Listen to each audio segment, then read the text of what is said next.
Ya, Assalamualaikum warahmatullahi wabarakatuh. Sebelumnya perkenalkan nama saya Muhammad Taufik Saputra dengan NPM 2315061077 dari kelas PSTIA. Di video kali ini saya akan membahas dua program yang telah saya buat. Program pertama atau bagian satu ini berjudul Penjadwalan Presentasi Bimbingan Tugas Akhir Mahasiswa menggunakan algoritma hill climbing. Nah, program ini eh, adalah implementasi dari algoritma searching, eh, yaitu hill climbing untuk menyusun bagian atau menyusun jadwal bimbingan tugas akhir secara otomatis. Nah, jadi program ini akan mempertimbangkan ketersediaan dosen dan ruangan agar tidak bentrok, serta mencari kombinasi terbaik dari semua kemungkinan jadwal yang ada di sini. Nah, kenapa saya memilih ini? Jadi, eh, jadwal bimbingan tugas akhir ini seringkali jadi masalah buat mahasiswa. Karena dosen punya jadwal yang padat, ruang meeting yang terbatas, dan mahasiswa juga harus berebut em, waktu bimbingan. Akibatnya banyak yang kesulitan dapat jadwal, bahkan harus menyesuaikan berkali-kali. Nah, walaupun saya masih semester 4 dan belum masuk fase bimbingan, saya sudah lihat kakak tingkat secara langsung yang sering kesulitan cari jadwal yang cocok. Nah, di situ saya kepikiran buat sistem ini eh, yang bisa menyusun jadwal otomatis supaya nggak bentrok gitu. Nah, dengan bantuan algoritma hal claiming tadi, algoritma ini bisa mencari jadwal terbaik dengan mempertimbangkan waktu dosen, ruang yang tersedia, dan juga aturan-aturan lainnya.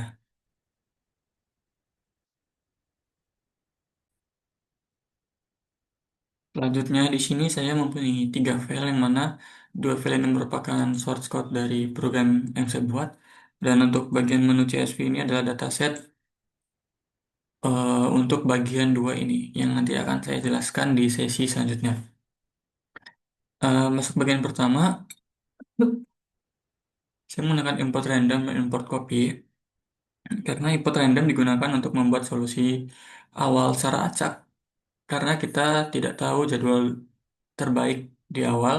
Jadi kita mulai dengan kombinasi acak lalu kita akan memperbaikinya. Eh, untuk import copy digunakan untuk menyalin struktur data secara mendalam atau deep copy agar saat kita memodifikasi tetangga solusi, jadwal itu tetap utuh karena supaya tidak ada bagian yang hilang. Selanjutnya di sini ada daftar mahasiswa yang mana saya ketik manual dan juga jadwal dosen dan dosen juga dan juga slot waktu untuk waktu-waktu yang tersedia.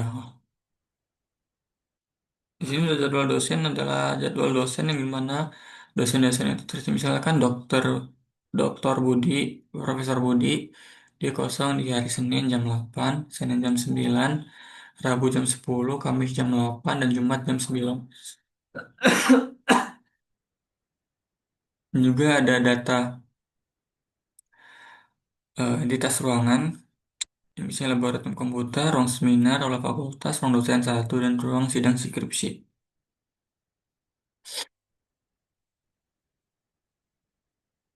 Dan juga ada tanggal slot ini untuk lebih detailnya tuh Senin jam 8 itu tanggal 24 Juni, Senin jam 9 itu 24 Juni, Senin jam 10 itu 24 Juni. Selasa itu 25 Juni, Rabu 26 Juni, Kamis 27 Juni, Jumat itu 28 Juni.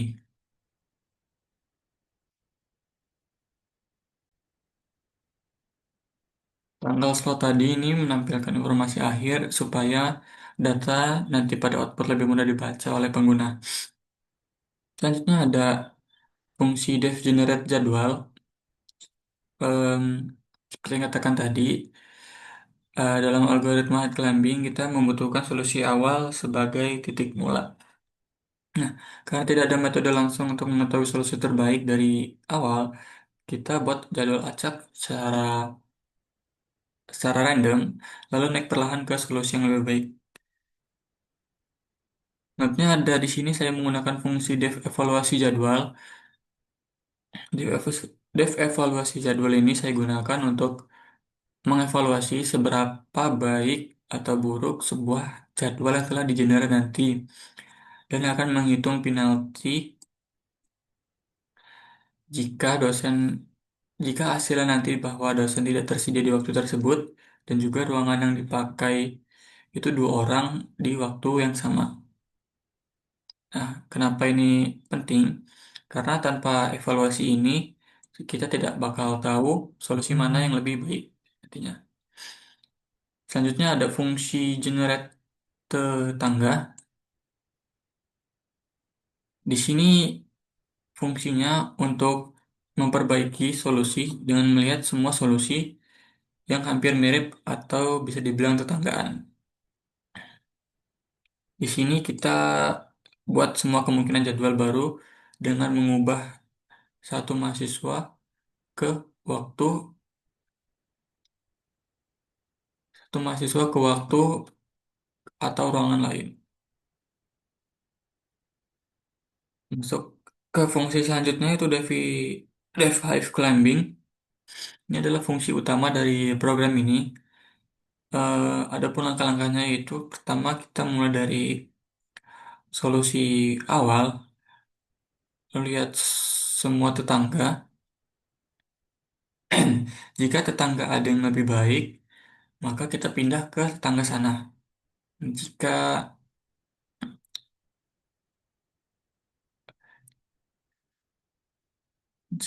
dan jika program tadi tidak ada perbaikan, artinya kita telah mencapai puncak yang telah kita inginkan, yaitu jadwal yang terbaik.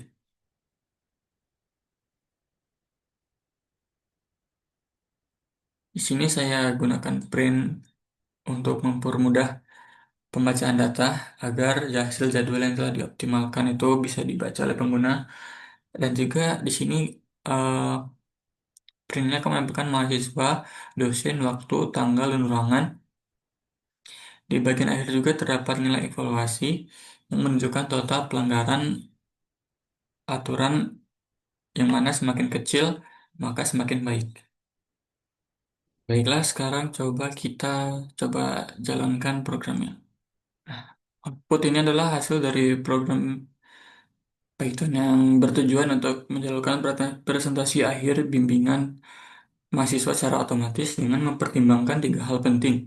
Yang pertama itu ketersediaan dosen pembimbing,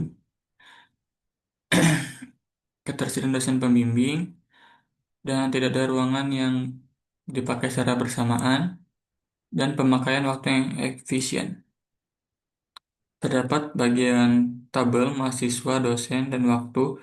Di setiap baris ini mewakili satu mahasiswa yang telah jadwalkan presentasi bimbingan, lengkap dengan informasi yaitu mahasiswa, eh, nama mahasiswa yang akan melakukan presentasi yaitu dosen, nama dosen pembimbing dari mahasiswa tersebut diambil dari variabel dosen, eh, slot waktu dalam format hari dan jam, misalnya Senin strip 08 itu Senin jam 8, dan juga tanggal asli dari waktu tersebut diambil dari dictionary tanggal slot agar lebih mudah dibaca dan lebih mudah diinformasikan oleh pengguna, dan juga ruangan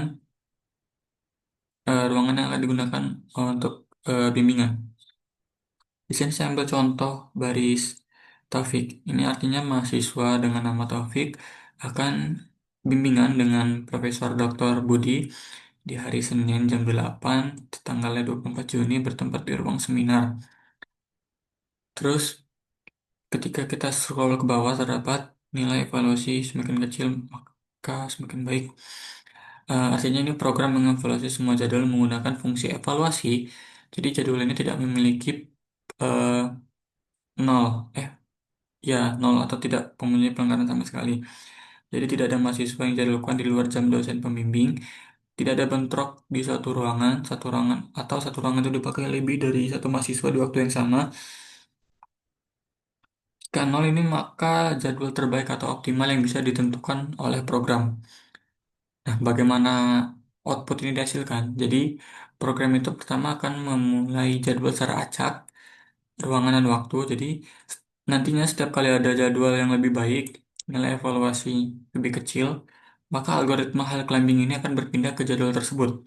Nah, proses ini berulang-ulang sampai tidak bisa diperbaiki lagi atau mencapai solusi terbaik yang ditemukan. Jadi kesimpulannya, program ini berhasil menjadwalkan 15 mahasiswa dengan mempertimbangkan waktu dan ruangan agar tidak digunakan oleh waktu yang bersamaan. Jadwal sudah bebas konflik dengan evaluasi nol, semua dosen dijadwalkan hanya pada waktu mereka tersedia, semua ruangan juga tidak bentrok. Meskipun ada 15 mahasiswa dan juga informasi yang ditampilkan dalam format tanggal nyata sehingga sangat membantu untuk kebutuhan jadwal resmi kampus. Selanjutnya kita akan saya jelaskan bagian kedua. Adapun judul dari program kedua atau bagian dua yang saya buat ini adalah prediksi jenis makanan favorit berdasarkan nama menu menggunakan algoritma KNN atau Key Nearest Neighbor. Jadi sini saya membuat sistem klasifikasi otomatis yang mampu menebak kategori makanan. Contohnya seperti breakfast, dessert, beverage, dan lain-lain. Hanya berdasarkan nama menunya menggunakan algoritma pembelajaran learning yaitu KNN, Key Nearest Neighbor.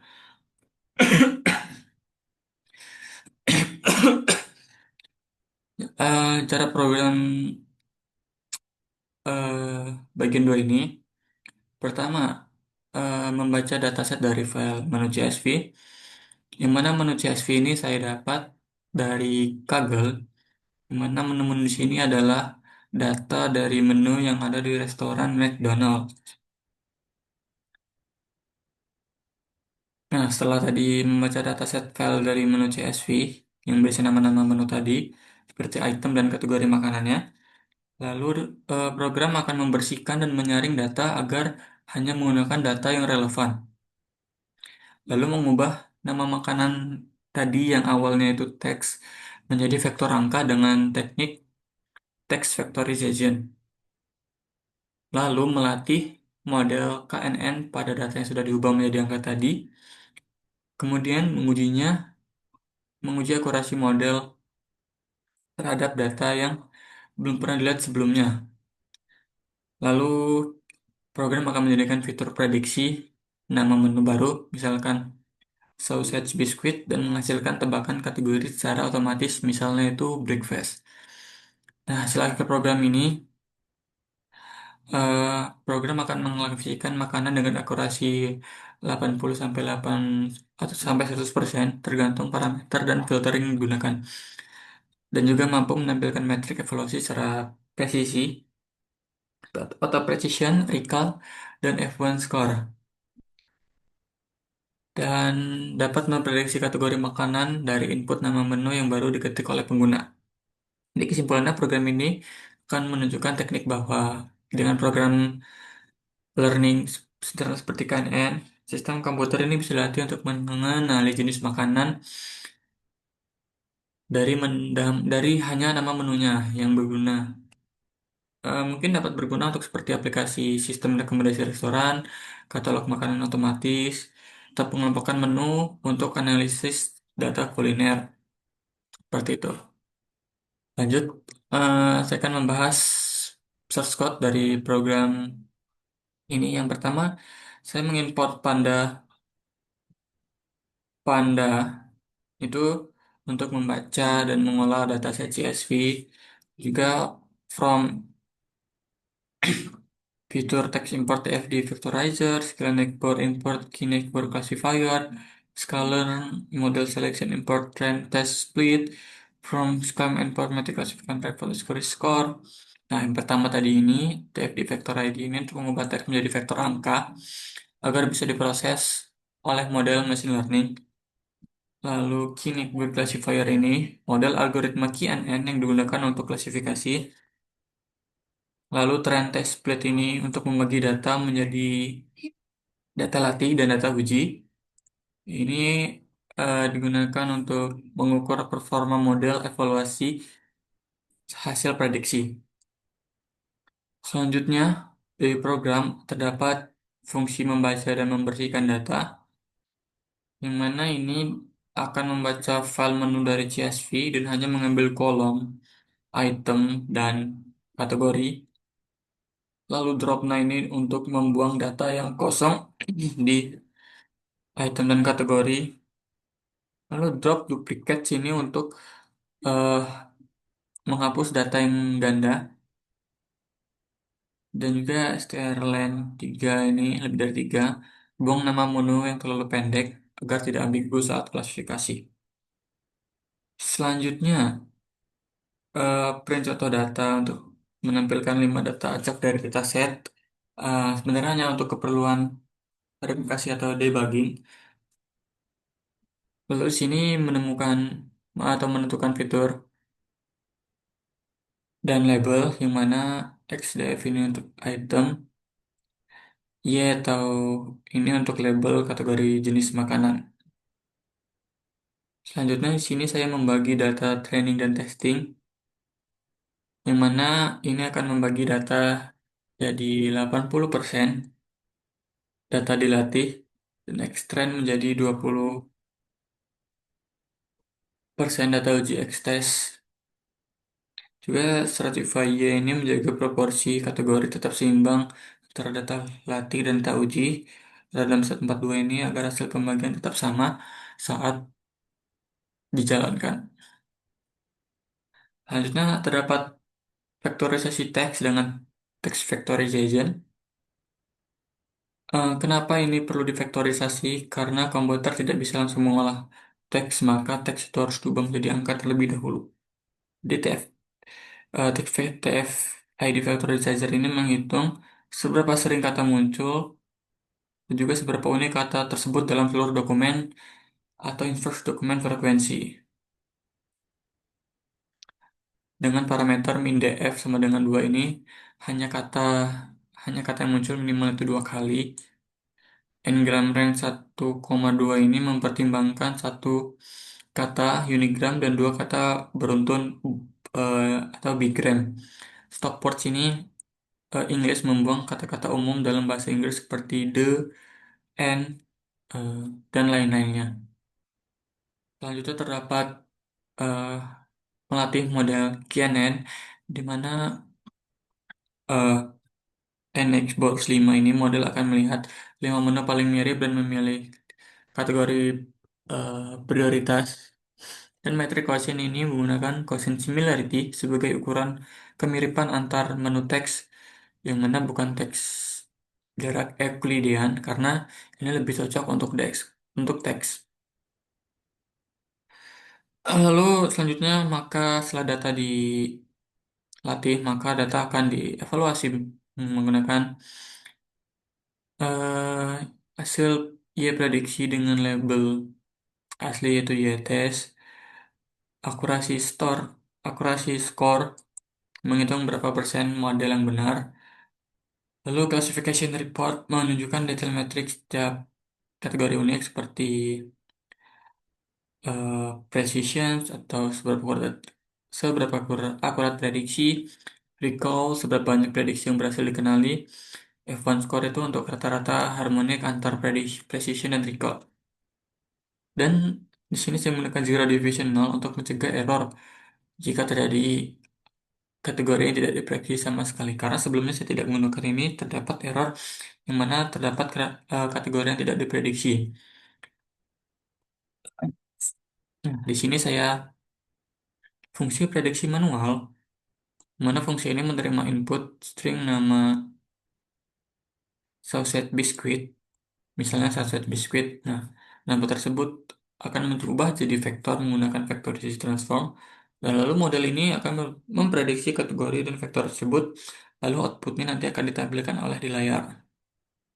Ini merupakan contoh pemanggilannya.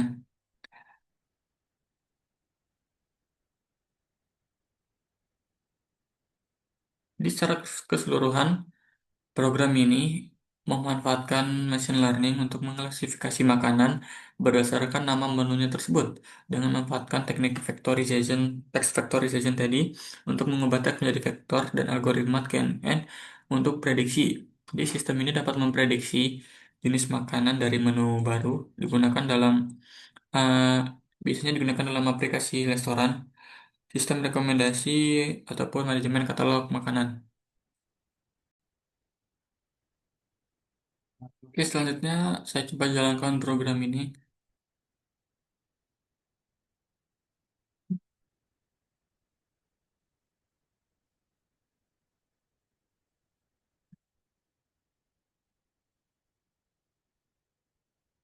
Hmm.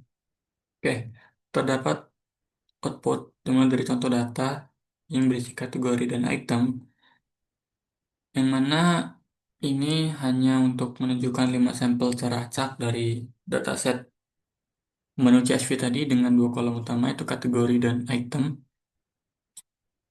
Item ini adalah untuk nama makanan atau minuman itu. Kategori ini kategori makanan seperti snacks, smoothie, coffee, tea, beverage, atau coffee dan tea. Tujuannya sebenarnya hanya untuk memberi gambaran isi data sebelum proses pelatihan dimulai. Nah, terdapat akurasi 82,6% ini artinya model berhasil memprediksi sebesar 82,69% dan data uji ini dinilai benar. Akurasi ini menunjukkan bahwa model cukup untuk efektif untuk mengenali jenis makanan berdasarkan nama menunya. Selanjutnya ada classification report. Tabel ini eh, menampilkan evaluasi performa model untuk setiap kategori makanan berdasarkan 4 metrik. Yang pertama, precision. Precision ini eh, merupakan berapa banyak prediksi dari kategori yang benar dibanding total prediksi kategori ini. Selanjutnya, recall.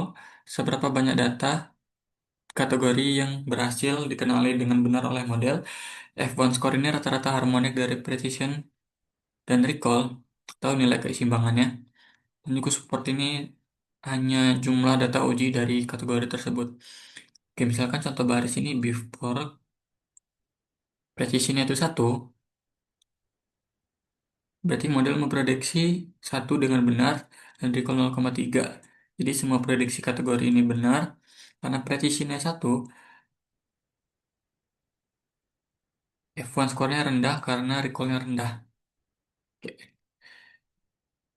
Selanjutnya di sini kita perhatikan bahwa terdapat kategori yang datanya itu nol di semua metrik karena kategori ini tidak dikenali sama sekali dalam data uji.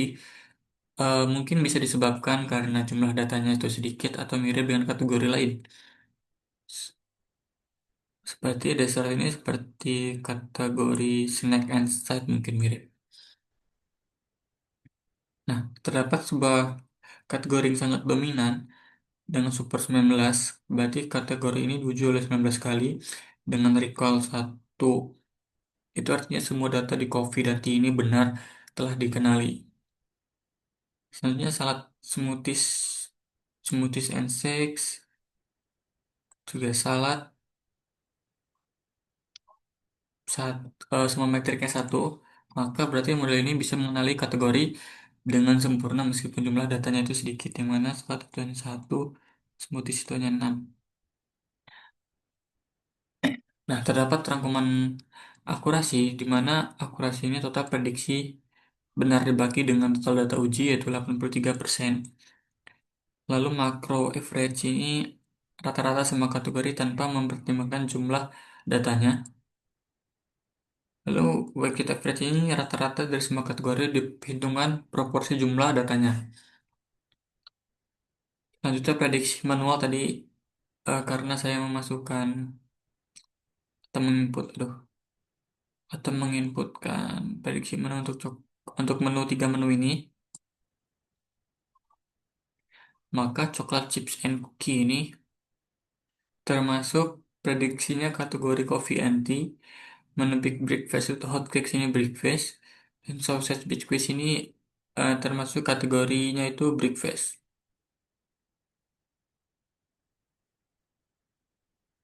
Mungkin untuk bagian menu ini terlihat tidak tepat secara manusia karena cookie ini seharusnya termasuk dessert.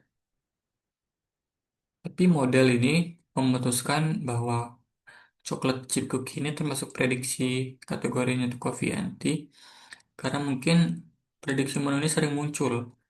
Tadi mana 19 data uji dan data dessertnya jumlah itu sangat sedikit atau tidak cukup untuk dikenali oleh modal. Nah, jadi kesimpulannya, secara keseluruhan, model ini bekerja dengan baik karena akurasi di atas 80%. Dan beberapa kategori berhasil diprediksi, seperti smoothies, seperti big breakfast with hot cakes, sausage biscuits, dan kualitasnya ini sebenarnya bergantung pada jumlah data tiap kategori dan kemiripan antar kata pada nama menu.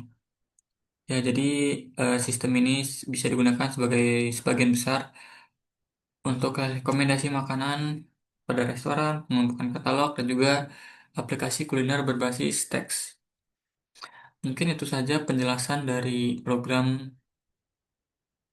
eh, yang telah saya buat, yang mana video ini sengaja saya buat untuk pemenuhan tugas ujian akhir semester mata kuliah kecerdasan buatan. Mungkin itu saja, saya akhiri, selebih dan kurangnya saya mohon maaf. Assalamualaikum warahmatullahi wabarakatuh.